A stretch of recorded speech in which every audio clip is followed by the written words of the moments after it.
What's poppin', y'all? Welcome back to another episode of Teed Up. I'm your host, Pierre, Pee Wee the Plug, Andreessen. As always, we got a lot of basketball to discuss. We are right around the corner from the NBA playoffs. I know I've probably said that the last three episodes, but we are literally down to our last 3 or 4 games. Things are getting extremely juicy. We've wrapped up the March Madness season. We would definitely talk about that. But first, we obviously have to talk about some things around the NBA that are kind of throwing shockwaves across the league. Before we dive into that, though, I do want to dedicate this episode to my grandmother, Maggie Thompson, who has passed away. Much love to my Thompson family. And I just want to honor her with this episode. I also want to send out some love to a friend of the show, Jalen Wells. He had a tough injury yesterday. Seems like he's bounced back and he's going to be okay, but definitely want to send him some well wishes. But yeah, the Denver Nuggets, y'all, live on the show yesterday. We were doing our Numbers on the Board podcast routinely. We wrapped up all of our basketball talk for the first hour and a half. And while we're doing Unplugged, a segment where we kind of talk about non-basketball things and just kind of chill out and relax, I got a notification saying Mike Malone was fired. And we all were kind of shocked. Didn't feel real. The only how I knew it was real because it was from Shams. Shout out to my homie Shams. He's always on point. And since the Luka news, I feel like when that Shams notification hits my phone, I can believe it now. Because the Luka thing, I was like, he's hacked. Now, when I just get that notification from Shams right to the phone, I'm just running with it. I believe all of the tweets, the notifications that I get. But yeah, Mike Malone fired from the Nuggets, something that I think a lot of us didn't see coming. This is fresh off of the Taylor Jenkins Grizzlies firing, where it's like the timing right before the playoffs. This is just something that's kind of new in the basketball world. We're not used to really seeing this late in the season. At this point, you kind of ride it out with the coach, and whatever happens in the playoffs happens. And then a team washes their hands with a coach. But similar to the Taylor Jenkins situation, what I find interesting about Mike Malone is, number one, the timing, right? Like 3 games before the playoffs is kind of crazy. But I believe that it enlightens us to realize, like, there's extra stuff that goes around. And all we look at as media people and as fans is more so the wins and the losses. But there's a whole different environment of a working environment. You have actual relationships. You have a locker room with 12 to 15 different personalities. You have a front office with a bunch of different personalities. You have a scouting department. You have, a coaching staff with personalities. And this is a bunch of people who all have to really be on one accord. And when you think about having 45 to 50 people from a front office to a coaching staff to a roster, that's around 35 to 45 to 50 people that has to be kind of on one accord. Now, is everybody going to align on every single thing? No. We know that there's head coaches that have certain philosophies that don't align with the assistant coaches, but they align enough for them to be on some type of, string and align in some way where the team can have some success. If not, a team will not be that good. So when you talk about the Grizzlies and the Nuggets, these teams have had success in recent memory enough to let us know that they've been aligned in a certain way. Now, when these firings happen, again, a lot of us are like what? This is like, no way, man. There's no way that they fired it. What it tells me, though, is that these are decisions that are already kind of in flux. So like the Grizzlies situation, I remember the Grizzlies firing shocked me because I like Taylor Jenkins and I also like Mike Malone. But then when I sat back and I just kind of connected the dots, I was like, oh man, a lot of us are crazy. The writing was on the wall. When you come in a year before in the offseason and you clean house of assistant coaches, right? And you cut all of that money and rehire all of these new people in these new positions, that was like a sign to kind of say, all right, Taylor Jenkins, you're on thin ice. We have some replacements that's going to sit next to you in case this doesn't go the way we want to. And that was them basically saying that, we're preparing to go a certain direction, but we're going to give you a final opportunity. And the moment they saw fit, no matter how close it was to the playoffs, they did what they kind of had already wanted to do. I feel the same thing with Mike Malone. When it first happens, it's like no team is firing a coach 3 games before the playoffs. That's unheard of. But then when all the information comes out and you sit back and you think, It all makes sense. It all makes sense. Calvin Booth and Mike Malone were not on the same page. And again, a lot of us who aren't watching 82 games of the Nuggets, we're not keeping up with every beat writer article, every post-game interview, like some Nuggets Nation fans maybe. When you just take a second to decompress and just think for a second, it all starts to click and make sense. So when Shams comes out with a report that says the head coach and the GM, who both just got fired in between like 15 minutes of each other, were on two different pages, it makes sense. And even after even the stuff that ain't reported, like you'll see some of the things that got talked about is Calvin Booth wanted to save a lot of money, right? Which was evident when KCP didn't get brought back, Bruce Brown didn't get brought back, and they kind of went heavy on the young guys. And I wasn't all the way against the philosophy, because I feel like when you have Jokic, Jamal, Gordon, Porter Jr., if you hit on a certain right draft picks between the ranges of 25 to 30, 23 to 30, you can have some success. I don't think drafting is that tough when you're an organization that has the best player in the world, and then you surrounded him with high-quality role players that match what he wants to do, and you have a duo partner for him in Jamal Murray. Yeah, I think you can draft a Christian Brown, late first round, and he can slide in and replace a KCP significantly. But some of the other moves kind of cost them, right? Because everybody didn't have the Christian Brown type of jump and progression. Peyton Watson has taken strides, but he still hasn't taken the biggest stride like Brown. Julian Strawther has took some steps, but he's still quite not there yet all of the way. And so when you have Calvin Booth saying he wants more Peyton Watson, he wants more Jalen Pickett. You see he extended Zeke Naji. A lot of people were, kind of thrown off with the Zeke Naji extension. And then some of the offseason moves of the Dario Saric pickup, it's just they didn't quite hit right. And then you have Mike Malone, who's like, we have the best player in the world, so we need to use every resource we have and every dollar we have to put together the talent around him to capitalize on winning. In 2023, when they won the championship, I had to take some notes so I didn't forget anything, because these type of topics are very point driven. Mike Malone, believe this at the parade, he said, and we're not done. We're some greedy bastards. We're going to get another one. That was only 2 years ago, 2023. So when you have that type of mindset, it's like we got Nikola Jokic, we got Jamal Murray. And at that same press conference, I believe he was saying, like, Brucey B ain't going nowhere. We're going to break the bank. And a couple months later, Bruce Brown was gone. He was an Indiana Pacer. So when you have those conflicting ideas of, like, you have a coach like Mike Malone, who has been extremely vocal and loud anytime a microphone has been in front of him, he's saying, hey, I want Bruce Brown back. Bruce Brown didn't come back. He's saying he wants win-now players. So if that was how he felt about Bruce Brown, I can only imagine what he was saying about KCP. I can only imagine. He was probably vocal as ever behind the scenes to Calvin Booth, saying, whatever we got to do to keep this KCP guy, to keep this team together, who just made it to the Western Conference Finals, we need to do that. KCP is gone. Then you go and you get a Russell Westbrook. They said there was a problem and an issue with Russell Westbrook's minutes. Calvin Booth wanted to see more Jalen Pickett, another young guy, inexpensive, low rookie contracts. Great idea, but at the same time, I just don't think that type of philosophy can be the only thing that you're trying to do when you have a Nikola Jokic. And then when you have a head coach that's probably pushing against everything Calvin Booth is saying, ownership had to step in and really clean house.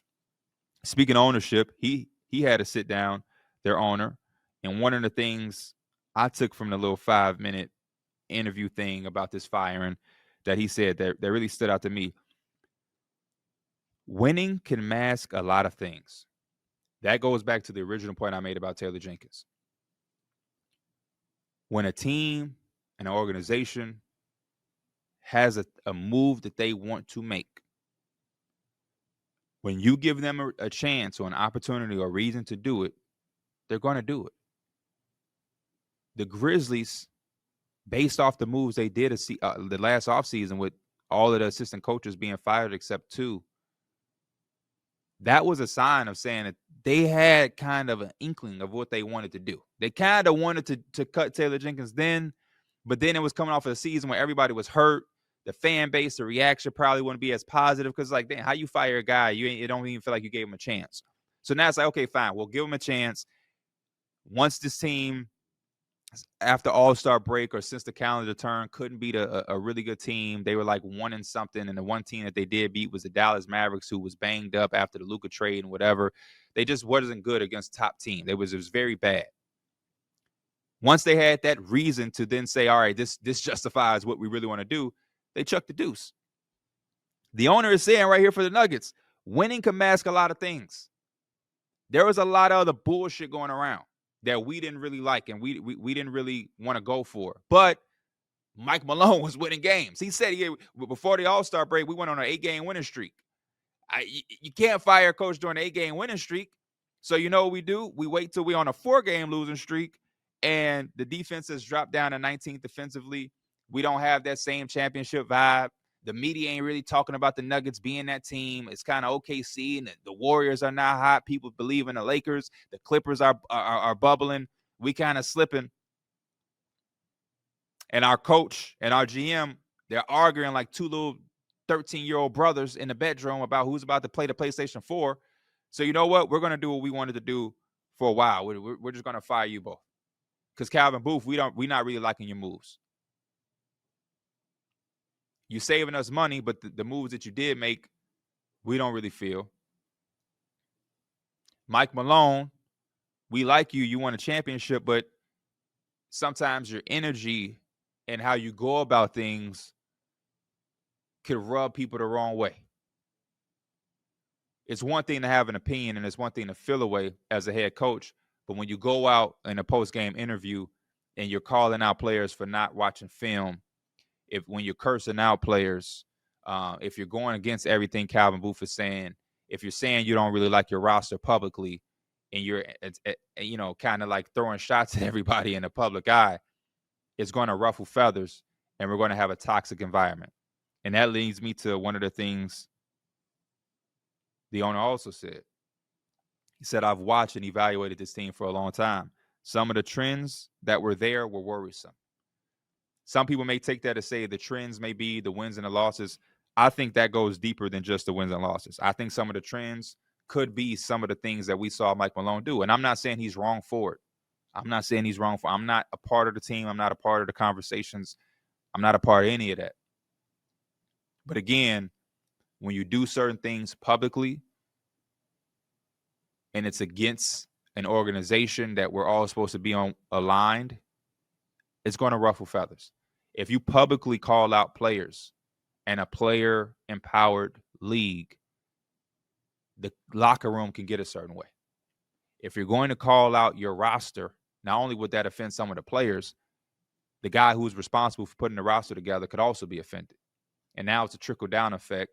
But then we also have the greatest player in the world. So we could slip and stumble into an 8-game winning streak and look dominant because Nikola Jokic just woke up this week and said, I'm going to average 40. And now we just went on a crazy run. That can happen. So they cut their costs. They did exactly what they wanted to do. Rick Adelman's son, David Adelman, is going to step in. I cannot wait to see because I've been a fan of his dad when I was growing up.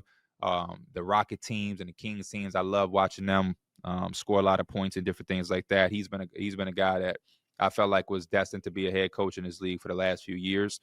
I think when better jobs were to become available, he was more so seeking that than some of the other roles. And some of those jobs weren't as good as his Nuggets assistant job. And maybe not saying in a negative way or a setup backdoor way, but maybe that David Adelman also knew that if he just sat patiently in his seat, the time will come. I was told before that this is a move that the Nuggets wanted to make a while ago. They couldn't, though. It's hard to do that when you have some success. You can't justify what you want to do. So what you do is you do it as soon as you get a reason to. And that way, you don't accidentally fall into some success and you can't do it. Like, so hypothetically speaking, Nikola Jokic is good enough. We all know that. Well, you can't count out the Nuggets. The Nuggets ain't having a terrible season. It's just not up to their standard. But Nikola Jokic is good enough for this team to win a series or two. And if that happens, again, how could you continue to justify this move? You can't do that. So you do it now. 4-game losing streak. The defense is slipping. Turmoil going on between the front office and coach. Let's cut all costs. Both of you guys are out. I can't wait to see the result of this. A lot of people on social media are talking about, will this be a trend? Late season coaching firings from really good teams. It's in the playoff mix. I've seen people joking and say, hey, somebody going to get fired. I did a hot take. Submit y'all hot takes. People saying, my hot take is a coach is going to get fired during a series. I don't think we're about to see that. I just think, again, we are in a what have you done for me lately type era in the NBA, from players, coaches, front office. We're seeing coaches get fired fresh off of championships with not that much leeway. You would think when you win a championship with a team, you get a little five-year window just for what you did. That's not really the case, right? Coach Bud is not with the Bucks anymore. Vogel ain't with the Lakers anymore. You now have Mike Malone not with the Nuggets anymore. I know it's probably somebody else that I'm forgetting who's not with their team that they won a championship with. But yeah, the teams that are staying beside their coaches, they're having a lot of success, right? Like Spoelstra and the Heat, say what you want, the Heat didn't win the championships, but they win a couple times with Jimmy. That wasn't that far from the LeBron era where they were going and winning, and they've still beside their coach, and they have some type of structure there. The Heat never are just out of it. This has been one of the worst seasons in recent history because they've had a lot going on the inside, and they made their move to change that, and they're going to sit back and figure some things out this offseason, but at least they know that they're going to have a certain voice there. The Boston Celtics with Joe Mazzulla, they had their little moments before winning the championship, stood by and won the championship the next year, and now they have a chance to do it again. The Warriors with Steve Kerr. I think there's some value in consistency in the head coaching spot. I think there's value in having structure and a voice that has control of what's going on. But a lot of teams are trying to find that gear to get to the next level, and pressure is ticking. Ownerships groups aren't that patient, we're seeing. They want success. They want to get their money's worth. And if they're not having it, guys got to go. So shout out to the Denver Nuggets, and we shall see what they will do in the playoffs, man. Now we're going to switch gears after the Denver Nuggets talk. We can take that momentum into the playoffs. I went out to Twitter and social media, and I told y'all to send y'all hottest NBA playoff takes, and some of these were scorching hot. Christian got a bunch of them. We're going to go through some and see what y'all talking about. Christian wanted me to come up with some of my own hot takes, but after I read some of y'all's, there's no way I can compete. So we're just going to go with what y'all got. But Christian, what they got? First up, we've got Reese. That's my dog. Reese, in all caps, says Pistons making it to the Eastern Conference Finals. What do you think? Now, I will say this was a very popular take. So it's hot, but it ain't scorching because this was a consistent one that I kept seeing in my comments. I will say this. I love the Pistons. I love what they've done. Major respect for them. I don't see it happening, but I will also say I'm cutting some slack because this is hot takes, right? Like, people are supposed to go with things that aren't necessarily looking like it's promising. I just think that the Knicks are going to be a tough first-round matchup. I think people kind of got the Knicks twisted a little bit. We don't have that high upside success we don't have any success against some of those top teams in that tier one echelon. But everybody else, we give the business to. And I'm not saying we're going to run through and run over the Pistons at all, but I do think we can comfortably win that series. We are the better team in that situation. Again, it's much respect to the Pistons. It's much respect to everybody else in the rest of the conference. But I believe that a lot of people allow the lack of success we have against 60-win teams, that not a lot of teams in the NBA have a lot of success against when you look at the records. I think they let that cloud up their judgment that the Knicks are some like weak-ass team, and I just don't see a situation where the Pistons win that series. And I think that's still okay. I think the Pistons are having a successful season. Even if they were to lose to us in the first round, when you're able to triple your win total and you're able to bounce back after the season that they had last year and Cade have the year that he's having, it's still a successful season. But I just don't see a world where the Pistons can do that if they have to go through us. Now, if you're telling me that something changes dramatically over the last 3 or 4 games and the Pistons are playing against, I don't know, somebody else, maybe. But even if they moved up, like, I ain't sleeping on the Pacers. The Pacers are really good to me. So good luck, Detroit. And luckily, you don't have the pressure of needing to go on a playoff run this year. I'm going to combine these next two. We've got Joe Nutt saying the only contenders are the Joe Nutt with 2 T's. Okay. The only contenders are the Cavs, Celtics, and OKC, nobody else. And then Mikey Groggins right after says one of the Cavs or Celtics don't make the Eastern Conference Finals. So what do you think of these top contenders? Whose hot take you more aligned with? Polarizing opinions, which I really like. Shout out to Mikey Groggins. I think you like him, Christian. He's a really, really big college basketball guy too. He's a UConn guy. He's a Knicks fan. He's a UConn guy. He's a Yankee fan. Y'all kind of remind me of each other, except you're Providence, but you're a Yankee guy. I don't think you like the Knicks that much, but I think y'all would connect on the Yankee side. Anyway, though, I think the NBA has too much parity and too much balance to say those are the only 3 teams that have contention. Because the Warriors, I'm not dismissing. I'm just not dismissing the Warriors at all. The way that they've played, I don't think you can look at the Warriors from a full season scope and gauge them that way because the Jimmy Butler addition has really driven them up. So I'm not going. I have to disagree with that one. I think it's more likely what Mikey is saying. There is a world where like the Cavs or the Celtics necessarily don't meet up, but at the same time, when you look at the standings and you look at like the lack of success that my team, the Knicks, have against them, it's like you only have like one team then, because hypothetically speaking, based on what the playoffs have the situation looking like right now, the play-in games are the Bulls, Heat, Magic, Hawks. I don't think any of us, with a non-biased opinion, would pick any 4 of those teams to beat the Cavs or the Celtics in a first-round series. I think it would be tough for either of those teams to even get a game. The Knicks, Pistons, Pacers, Bucks. I got the Knicks against the Pistons. We struggling with the Celtics. We just had the Celtics back against the ropes. Jaylen Brown didn't do nothing, but guess who did? Kristaps Porzingis decided to come and reign in New York. I still got love for KP, so it's all good. And Jason Tatum was virtually unstoppable down the stretch and even sent the game into overtime with the 3 and the foul. The Cat had like it. Even in a game like that where it felt like it was ours, they found a way to win that game. So then you have the Pacers Bucks. You can say whoever wins that series could have a chance against the Cavaliers, depending on Dame's health. But you only really have one team that you would kind of be hoping for. You know what I mean? Like, unless the Knicks just get buzzingly hot, I don't think the Knicks or the Pistons are going to be able to beat the Celtics. I'm hoping that the Knicks will have a chance, but I don't think based off what I've seen. And then you leave that to like hoping that the Pacers can beat the Cavaliers. Not saying it's impossible, because the Pacers are super good, but they got to make sure that they don't run into a wall in Giannis that's just super determined to get to that second round and not have another first round exit.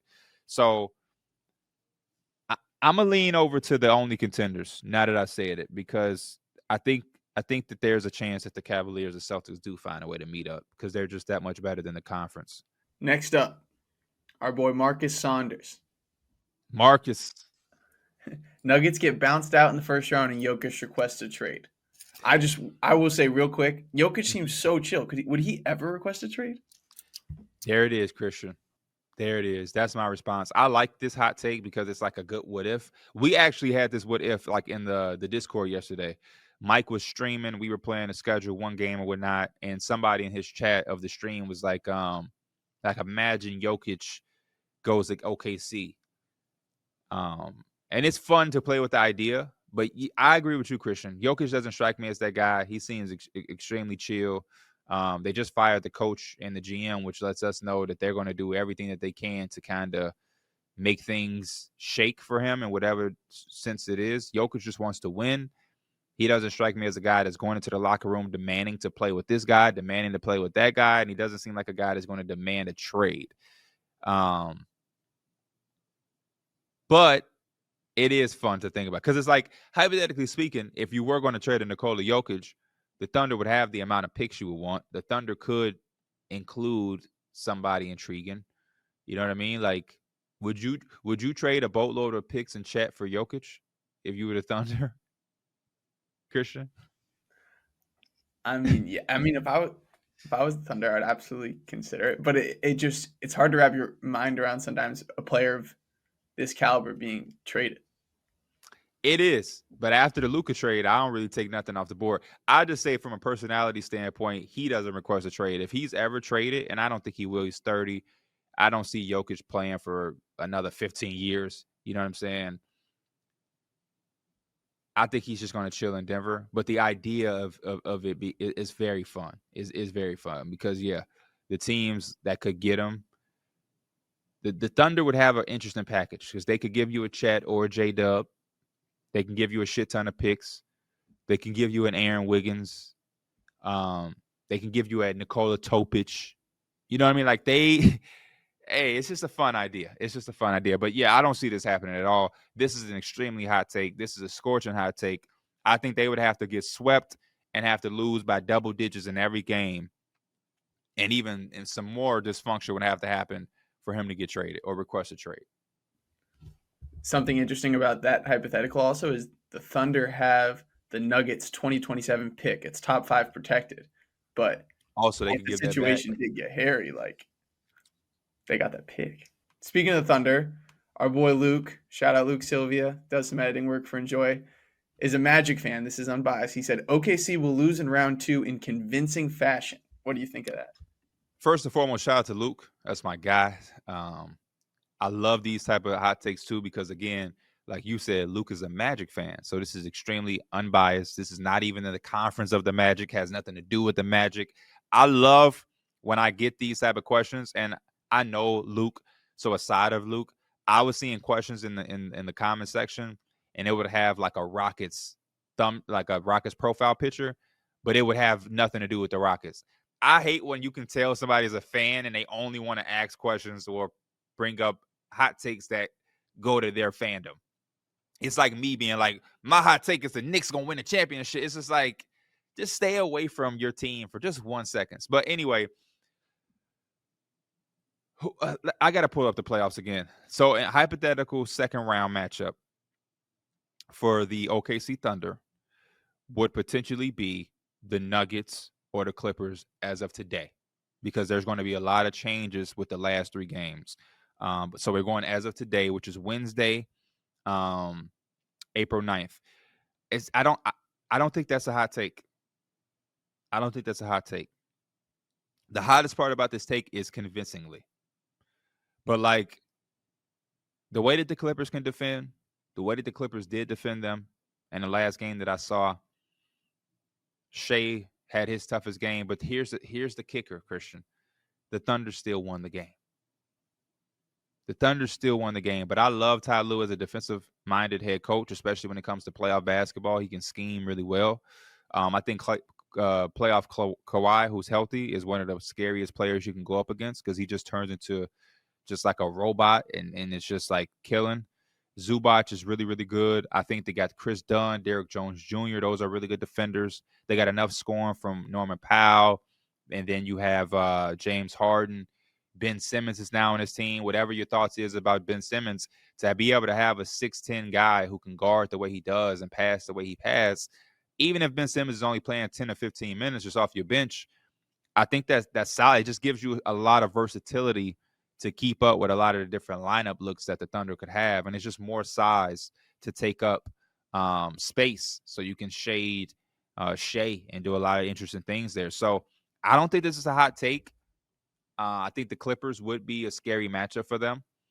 You know, honestly speaking, the Clippers are extremely dangerous. And if I were the Thunder, I would hope that they wouldn't be one of the teams that I would have to play. So shout out to Luke, man. I don't think this is too crazy.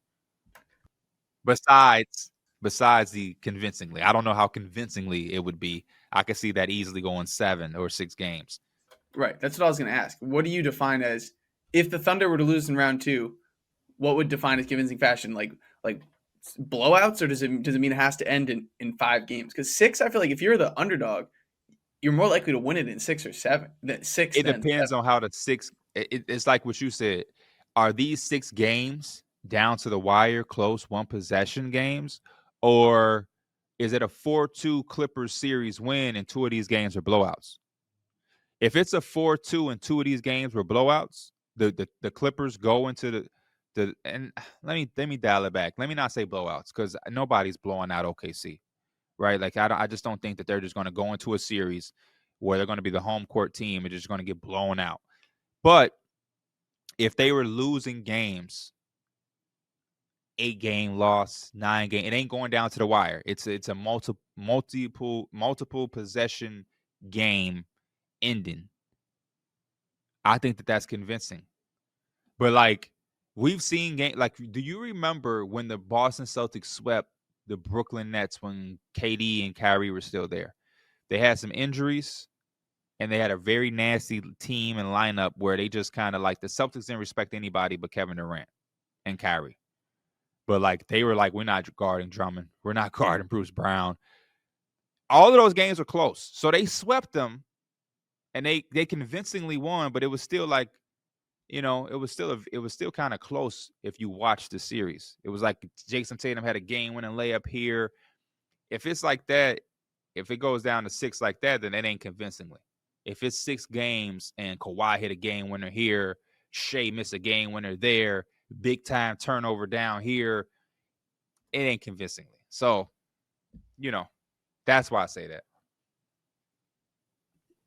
So next up, we've got an account called Not an OKC Fan, and his profile picture is Sam Presti in a chef outfit cooking. And his tweet is, Nuggets will miss the playoffs. And at first I read that, and I'm like, what are you talking about? But then I'm like, well, if they're the 5 right now, but they could easily fall to the 7 and lose 2, right? Again, I just love things that make you think, and it will be crazy. We all love craziness. I just think it's far-fetched, though. When you look at the schedule remaining for the Nuggets, they play the Kings tonight. This is Wednesday.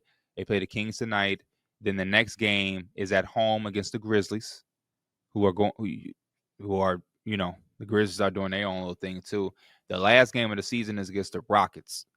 I don't know how much value the Rockets would have in playing their guys in that last game of the season against the Nuggets. So I could see the Nuggets going at least 2-1. Potentially could go 3-0 though. But I think they beat the Kings. Who knows? The Grizzlies game is a toss-up. But then the last game, if the Rockets are like, we have the second seed, there's no reason for us to play our guys, the Nuggets go 2-1, and I think that they avoid the play-in and they make the playoffs. Would be interesting, though. Would be interesting. Fire your coach and GM after being a 4th seed. I think when he was fired, they were the 4th seed or whatever, and then drop out of the playoffs would be nuts. It would be nuts. If the Rockets rest their guys, does that mean we get a 35 piece from Reed Shepherd? There you go. Reed Shepherd, Cam Whitmore. No, we more likely to get a 35 piece from Cam Whitmore. That's true. He ain't passing. Shout out to my boy Cam Whitmore. Cam Whitmore is nice on 2K25, by the way. I just started playing at my friend's house. He is insane. He gets to the basket every time. He was nice on the last one too. We did a little franchise online league, and Mike had him. He progressed really well because he can shoot and dunk. He's strong as shit. So next up, we've got Flight Weed. And Flight Weed says, Giannis goes to another level and leads the Bucks to the conference finals, and Dame comes back in time for them to make a finals push. This is interesting because I was kind of saying something like this on the podcast where it's like, I respect the Pacers and I don't want to talk about them lightly because they're doing a shit. Like, they're handling business and they kind of turn their season around. And they're deep. They're good. They have size. They got shooting, versatility. Obviously, defensively, you're always going to kind of question the Pacers with that infrastructure. And then you can also question the Bucks, though. But the way Giannis has been playing the last 3 or 4 games, he's playing like somebody that's kind of driven to do whatever is needed to lift this team up. And the win that they had last night against the Timberwolves, they were down 95-71 and went on a 34-3 run. that's a team that's scary right now. That's a team that's scary. Kevin Porter Jr. kind of finding himself. And all you need is one series where like somebody decides they're gonna play out of the ordinary. Like Kyle Kuzma, for example, could say, "Fuck how I played all season long. It's the playoffs now, and in this particular series, I'm going to shoot 49% from three on 7 attempts." You like that happens in the playoffs. Like that's the thing. We saw PJ Washington, where you could say you look at all the PJ Washington data and analytics and shooting and everything in the season. He says, "Oh, it's a Thunder. I'm gonna just lose my mind in this particular series." So it ain't as far fetched. So I'm kind of with this one. I like this one. Now, do I think this is going to happen? No. It's just it's hard to kind of anticipate somebody coming back from a blood clot thing, because it's such a serious thing that I think you kind of just let it be. I don't think you push and push and push. Like even if Dame was technically cleared, are they ready to just throw him back out there, or do they say he could play, but it's probably best to just let him just chill out? So that's my biggest thing. All right, next up, Scouting PJ says the Rockets have enough athleticism and good coaching to make it to the Western Conference Finals. We kind of talked about this a little bit on the podcast. The Rockets are tough for me. They're a tough gauge, and I was fighting for them because number one, I like the Rockets. They're my favorite Western Conference team or whatnot. I've been rocking with them since they got Freddie V and everything. But here's my thing. A lot of the season, we looked at the Rockets and we were like, man, yeah, they playing good, but in every series, they're not going to have the best player. They're young. They don't have the superstar guy. And all of these things are true, but still, they play really well the entire season to be second out west with all of these things against them. And I know the playoffs is a whole different animal and beast than the regular season. So somewhere in my heart, I want to give them a little bit more credit and benefit because they deserve it. They've done everything that they're supposed to do. They went out in the season, handled their business, took care of their games, and was able to position themselves securely in the upper echelon of the Western Conference for the playoffs. That deserves some type of credit. There is a world, like this guy is saying, because they do have the athleticism. They are well coached. They do play together. I think offensively, they're a lot better than people give them credit for. That was what I was trying to tell Mike.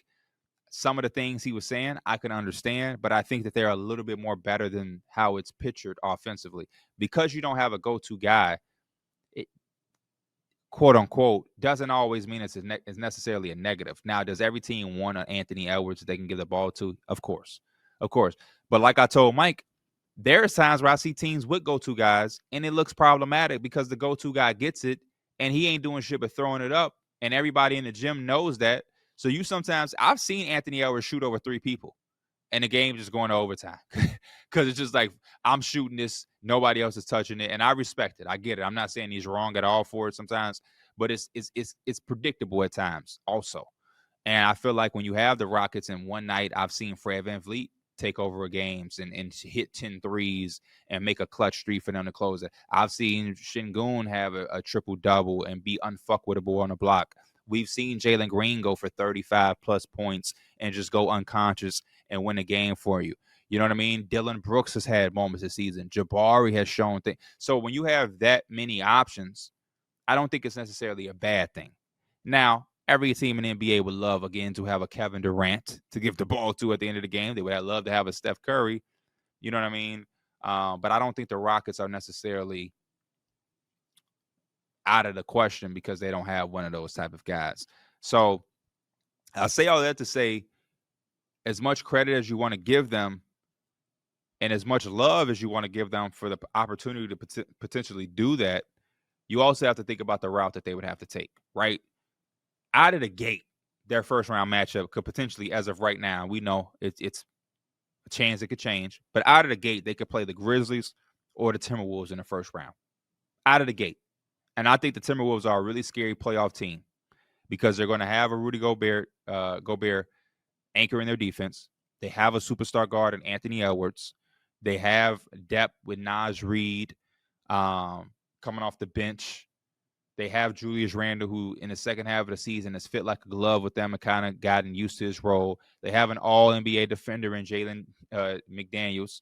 They have a veteran point guard in Mike Conley. Then you have the surrounding pieces with the extra depth in Nickeil Alexander-Walker and Dante DiVincenzo. That's a strong 8-9 group who has playoff experience. They shoot threes. They defend. They got length, size, defense. That's a scary team to have to play in the first round of the playoffs. So that's where I'm like, man, even with the athleticism, even with the well-coached, their first round matchup could legitimately be a team that went to the Western Conference Finals last year. And I know that this team isn't the same. They traded Cat and whatnot, but they've been playing really, really, really good in the second half. Julius Randle seems more comfortable. They still run into their issues here and there. Like I said, they just blew that lead against the Bucks last night, 95-71. You give up 34-3 to run, 34-3 run. Tough. But 7 games, playoff matchups are a lot different. It's a matchup-based league.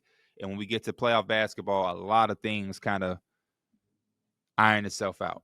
The Rockets have the 7th best odds to make the finals out of the West, which is crazy as the 2 seed. Like, I'm not sure there's been a situation like this before where a team has been the clear 2 seed in the conference. I believe so. Here's one that I'll tell you. They were even better. They were the 1 seed. The Atlanta Hawks team. That team had to have this same type of feel. I don't know what the odds were way back then, but I'm sure if you looked it up, I don't think the Hawks with Jeff Teague, Al Horford, Kyle Korver, Paul Millsap, Damari Carroll, I don't think that team was favored to come out of the East and win a championship. Definitely not favored over LeBron, but definitely within the top 3, or had to be one of the top 3 or 4 most likely teams to make it out of the East. I'm saying like the Lakers, Warriors. Oh, right. You're saying in their conference. Yeah. They have the 7th best odds to get out of the West. Yeah. The West is that stacked, though. The West is that stacked. The East at that time wasn't that stacked, but you had LeBron. I'm trying to think. The Raptors with Kyle Lowry, DeMar DeRozan. Was that the era where the Nets had Darren Williams, Joe Johnson? Is this Isaiah Thomas with the? I can't remember exactly the full landscape of the NBA at that time, but the Hawks definitely probably weren't 7th. Definitely weren't 7th. So who's above the Rockets? You have the Thunder. You have the Lakers. You have the Nuggets, Warriors, Clippers, Timberwolves. Boom. And you would have to play against the Timberwolves in the first round. Tough. Very tough, man. But I know what you mean about, like, it's never been new in the NBA of, like, you know, a 1 seed could totally be not the favorite to come out. Like, that isn't new with the NBA. But, man, for a team to clearly be the 2nd best team in the conference all season and it, like, not matter, that's also just not good for the NBA, I feel like, in terms of convincing people that the regular season matters. Because if the regular season matters, the Rockets shouldn't be the 7th most likely team to come out of the West. But that's why I talked about the Warriors the way that I did. Because the Warriors, from a full season scope, aren't the Warriors of late. Same thing with the Lakers. We viewed the Lakers a certain way before they got Luka. Then they got Luka. They got rejuvenated. They locked in defensively for the first couple of weeks after that trade. LeBron seems to get rejuvenated. That's a different team. The Nuggets still have the best player in the world. We don't get teams like the Rockets. Like, how often is a team that doesn't have one of the 10 superstars in our league is the 2nd seed? Off the top of my mind, the only team I ran to was that Hawks team. You really don't get a by committee team this young that shoots up like this. I don't remember the last one. I can't think of one either. Like, you probably can't even think of not only that, but just, I understand how good the Thunder are, but legitimately there's more good teams in the West that could actually advance, right? Than probably any other time you can remember.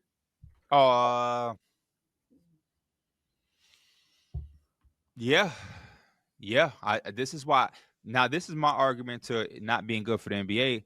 I think the problem that we having right now is there's so much parity. There are so many good teams. That's the issue with the Rockets. And that's why you got somebody like me speaking out for them. I see what they did. I respect what they did. I want to give it credit. I want to show love. But even with all of that said, I look at the Timberwolves and say, who would I take? I maybe take the Timberwolves. They'll be favored. I guarantee you they'll be favored. So it's like, it ain't outrageous that they 7th. If you had to take, would you take them over any of those teams that are above them? Are there any of the 6 teams? I mean, right now, the only case that you could kind of have is the Nuggets because they just fired the GM and the coach. But they still ultimately have Jokic, and a lot of the teams that in the Western Conference, they're vulnerable at the center position. The Lakers have no answer at center. Even the teams that have, like the Rockets technically have a center. They don't have anybody for Jokic. They don't have anybody for Jokic. You know what I'm saying? Like the Clippers, Zubac could maybe hold his own enough, but even Zoo, you know what I'm saying? Like he had a game where he was able to hold his own, but in 7 games, it's going to be a tough matchup. There's just nobody, shout out to the Thunder, which I think they went out and did that because it's like, hey, if we go through the West, there's a chance we might have to play Jokic. It's going to be hard to ask Chet of that. So we go out and we get Hardenstein that we can run a double big lineup. We can help off of Aaron Gordon. And they're just going to have a bunch of size there for him. But, yeah, it's tough, man, because you want to give the Rockets credit. You want to acknowledge what they did. You want to show love.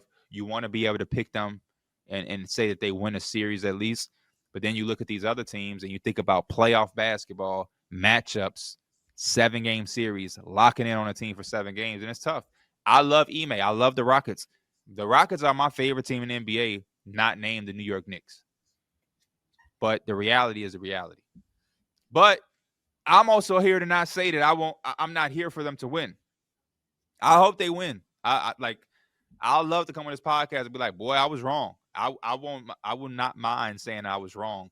You know what I mean? When it comes to anything, but especially the Rockets. You know what team also kind of reminds me of this team?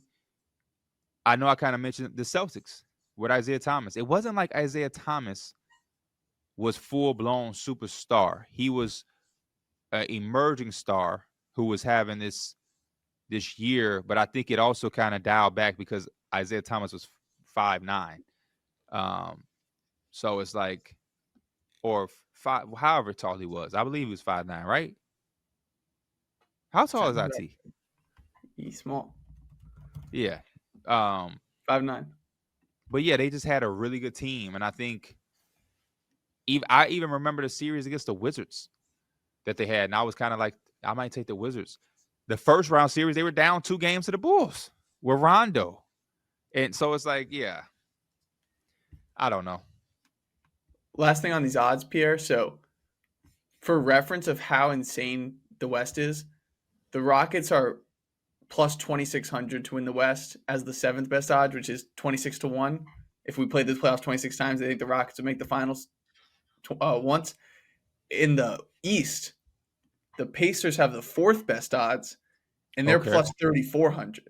They're 34-1. So they think the East is so concentrated of it's the Celtics, the Cavs, and the Knicks. The East getting to their 4th team is equal to the West getting to their 7th team in terms of the depth. So it just apples to oranges. How much better? Super big drop off. And that's my other point with the Knicks. That goes back to what I said earlier. Like, I get it. The record we have against those top teams is insane. But like everybody else, we handle our business against. So when everybody's coming up with these scenarios where the Pistons just like beat the dog shit out of us, I'm like, I know it's an excitement because I'm excited for the Pistons too. But like, let's relax a little bit. But I'm looking at the Boston Celtics right now, 2016-17, 53-29, first in the Eastern Conference. And yeah, they won the first round when Rondo got hurt. 4-2 series. We all know the story. The Bulls won those first 2 games. The Celtics, after their Rondo injury, rattle off 4 in a row. Then they win 7 games with the Washington Wizards. I love this series. This is phenomenal basketball. I go back every few years and just watch this series and some of these games. John Wall, Brad Beal, Boston Celtics. I think they was wearing all black to games because this is the funeral and all like that. That series was nice. And then we get to the Eastern Conference Finals and the Cavs beat them 4-1. But I would love to know the odds of that year. Is there a way you can quickly pull that up or no? Before the books were legal, it's so much harder to find. Right. Yeah, you're right. That's almost. I got to find a way to, because it would be very interesting. It's almost 10 years ago. Time is going by so fast, but yeah. All right, last one for you. Ethan Littler says, and we've talked about OKC, but Ethan says OKC is not making it past the second round until they give up JDub or Chet for a better star. Do you think that's crazy? I do think that's crazy. Because they literally are right there. Last year they got there. Obviously they lost to the Dallas Mavericks.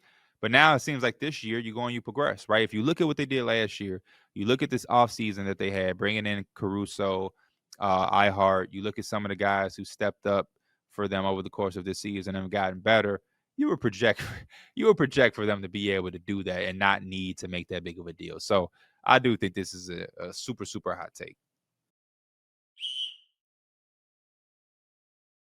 Wrapping up the NBA talk, I want to transition just a little bit into the college basketball world.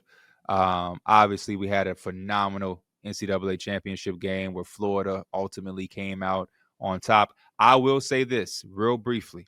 I remember coming on this show in the middle of the tournament and saying, hey, Florida, they showed some poise and they can fight through adversity, and they're probably going to win it all. And I remember that being clipped and going on our social media Instagram account, and I kept the people in the comments was like, oh, what about this? I'm not saying I told you type thing, because my bracket was shit. I didn't predict, my champion was Alabama. But I just remember, I don't know how people still doubted them after seeing the fight that they kind of had. And then I'll touch on one other thing.